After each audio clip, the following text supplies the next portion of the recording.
It's the World Cup final. It's tied 1-1 in the 85th minute. 80,000 fans are screaming, a billion people are watching on TV. And suddenly, the star striker feels a massive rumble in his stomach. He needs a bathroom. Right now. But what does the FIFA rulebook actually say about taking a dump mid-match? According to Law 3 and Law 12 of the FIFA rules, you cannot just leave the pitch. A player must wait for a stoppage in play, signal the referee, get official permission, and then sprint down the tunnel. If you leave without permission, that's an automatic yellow card, and if your team has no subs left, they have to play with 10 men and defend for their lives while you fight for your life on the toilet. But what happens when you can't make it to the tunnel? Let's jump back to the 1990 World Cup in Italy. Argentina's backup goalkeeper, Sergio Goycochea, was forced into the starting lineup.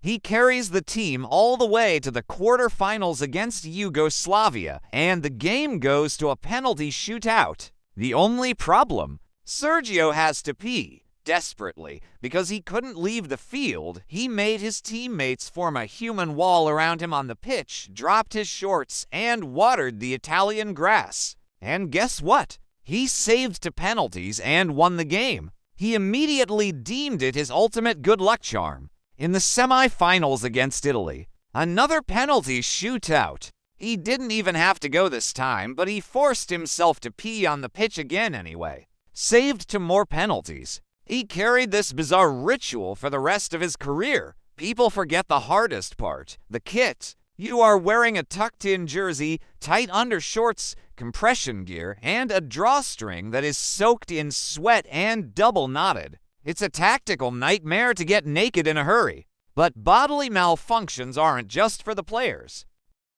If you think this magic puddle is crazy, do not click away asterisk at the end of this video. We are heading to the absolute worst nightmare. I am going to show you what happens when an international superstar completely loses control of his stomach on global television. But first, we have a medical emergency. Let's go all the way back to the very first World Cup in 1930. The USA is playing Argentina in the semifinal. It's a brutal, violent game. An American player goes down screaming, clutching his leg. The USA team physio Jack Call sprints onto the pitch with his medical bag. But in his panic, he trips and drops the bag. Inside that bag was a glass bottle of pure chloroform, which shattered everywhere. As Jack bent down to pick it up, he inhaled a massive lungful of fumes and knocked himself out cold. The medics literally had to bring out a stretcher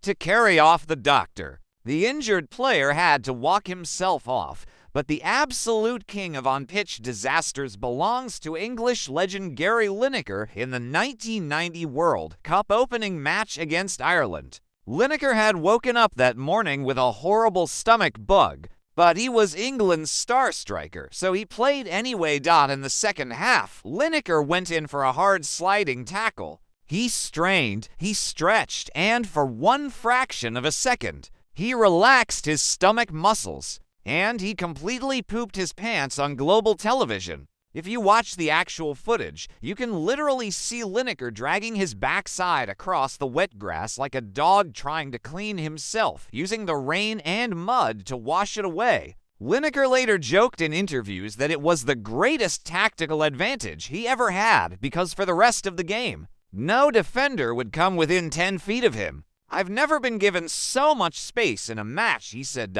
So the next time you see a player magically disappear down the tunnel during a hydration break, just know they are fighting a battle much harder than football. If you want more hilarious, deep dive history and tactical analysis of the 2026 World Cup, hit that subscribe button. Leave a comment telling me which of these disasters was the worst, and I'll pin the funniest one. See you on the pitch.